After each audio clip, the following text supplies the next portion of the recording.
Oi, pessoal, bom dia. Hoje eu vou passar para vocês o resumo do capítulo 4, tá bom? E o capítulo 5, tá? Para vocês estarem estudando para a prova, tá?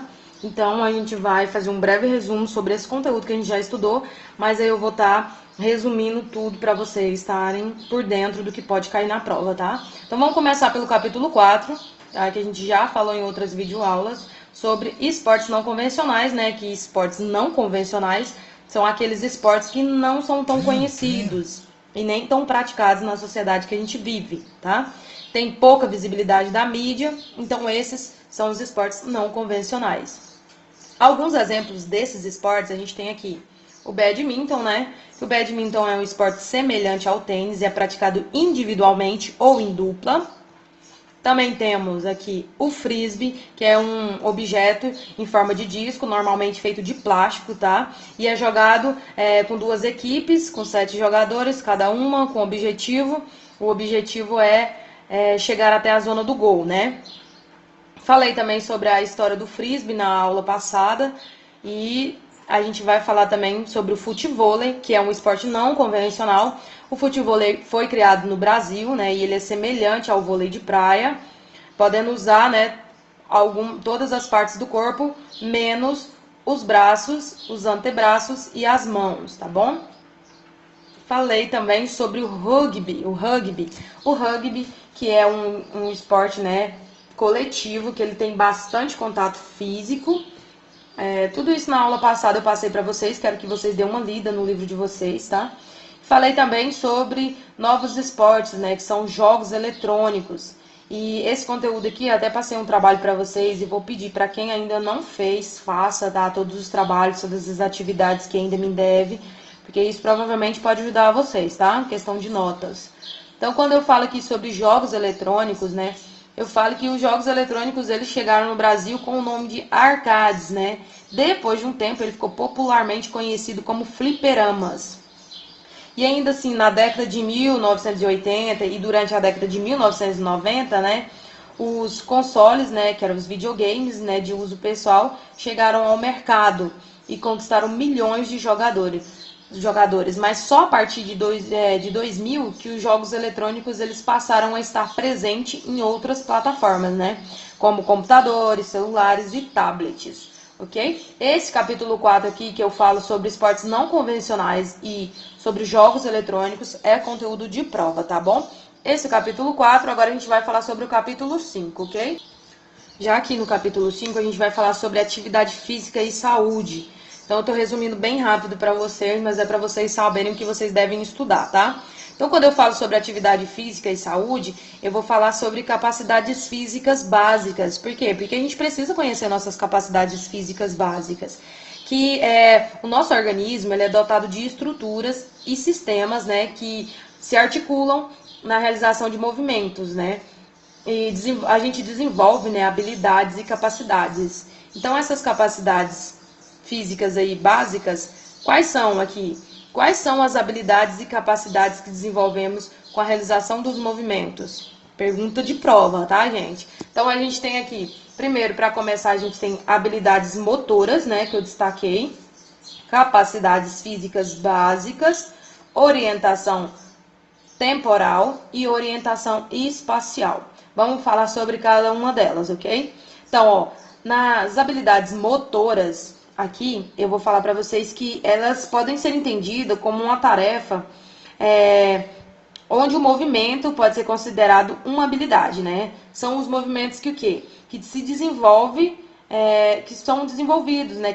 Eles são aprendidos, ou seja, atirar, tocar piano, tocar violão, tá bom? Esses são exemplos de habilidades motoras. E quando a gente fala sobre capacidades físicas básicas, são capacidades que a gente possui, mas que são melhoradas, tá bom? Então a gente tem aqui alguns exemplos de capacidades físicas básicas: agilidade, velocidade, resistência, coordenação motora, força, flexibilidade, equilíbrio e ritmo, tá bom?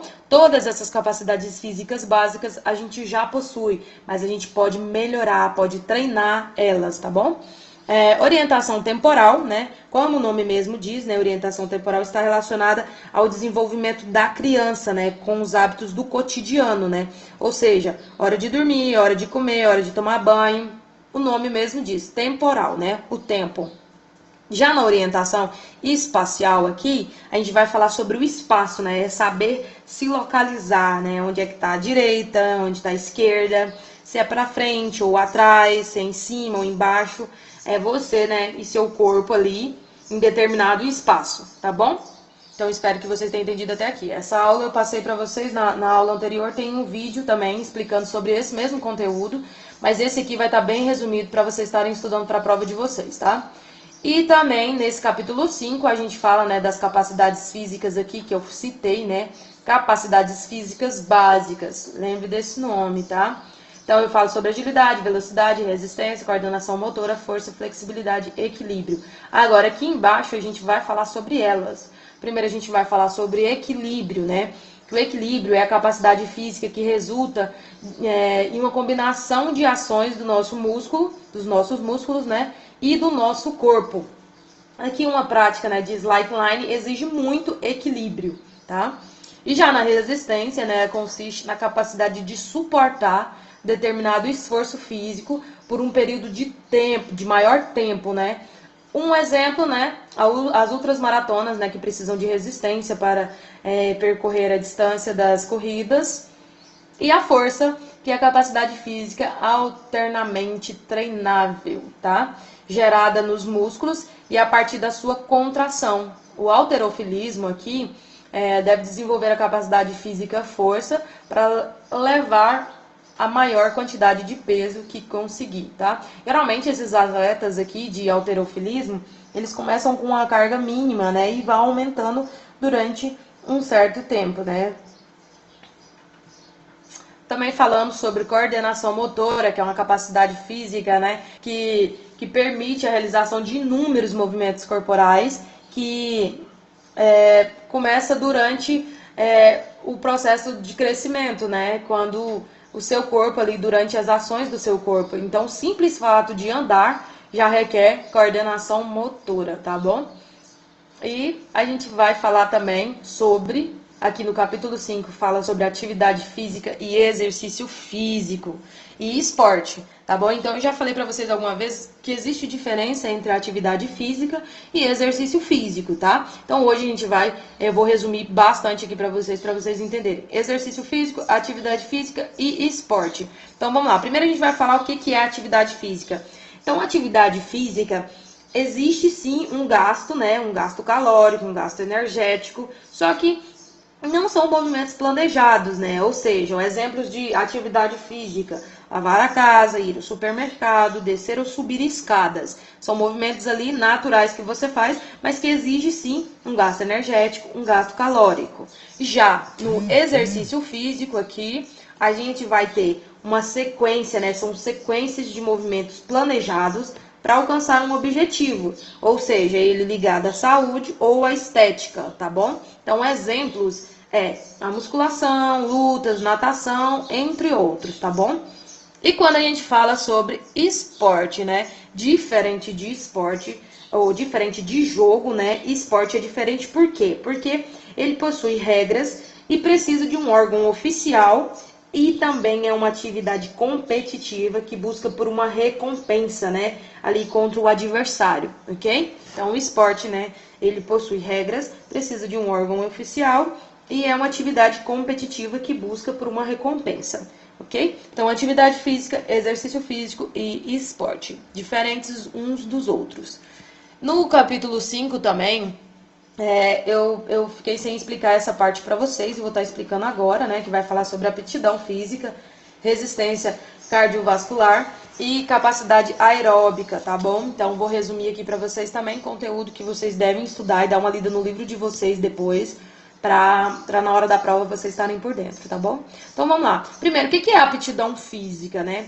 A aptidão física, ela está relacionada à atividade física, né? É a capacidade que temos de realizar as tarefas do nosso dia a dia com o mínimo de esforço e desconforto. Ou seja, né? Você tem que estar ali preparado para para não se sentir tão cansado fazendo uma atividade do dia a dia. Então, isso é aptidão física, tá bom? E a aptidão física, ela é vista de duas formas, tá? É a manutenção da saúde, ela é vista como a manutenção da saúde, para você estar bem com o seu corpo, com a sua saúde ali, e para alto rendimento, né? E nesse alto rendimento a gente está relacionado ao meio esportivo. Então, atletas de grande rendimento usam a aptidão física ali, tá preparado para esportes de alto rendimento ali para o meio esportivo, ok? E quando a gente fala aqui, ó, sobre resistência cardiovascular, o que é resistência cardiovascular, professora?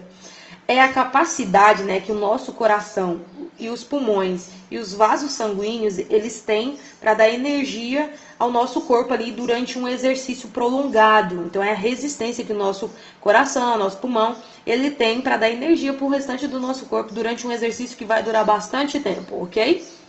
E capacidade aeróbica, né? Capacidade aeróbica é a capacidade que o organismo tem de captar, né? Ele vai captar ali e fixar e transportar e utilizar aquele oxigênio, né? Que você tem ali durante uma atividade física. Então, ele vai utilizar ali, ele vai captar, ele vai fixar e transportar para o restante do seu corpo ali o oxigênio, tá bom? E quando eu falo também sobre aptidão física, né? Eu também vou falar sobre aptidão musculoesquelética, tá? E essa aptidão aqui, ela é destinada exclusivamente às capacidades biológicas, né, do tecido muscular, que pode ser classificada em força muscular e resistência muscular, tá bom? Então, pessoal, esse pedacinho aqui que eu não tinha explicado para vocês, eu quero que vocês estudem também, tá bom? Todo esse conteúdo que eu passei para vocês. E para fechar aqui, quem não fez as atividades, volta a dizer, façam e me mandem, tá bom? Eu vou estar recebendo a atividade de vocês que ainda deve alguma atividade para mim. E estudem, tá? Esse é o conteúdo da prova de vocês. Eu espero que vocês tenham entendido. E até a próxima aula, tá bom? Então é só isso por hoje. E qualquer dúvida, eu estou à disposição. Até mais!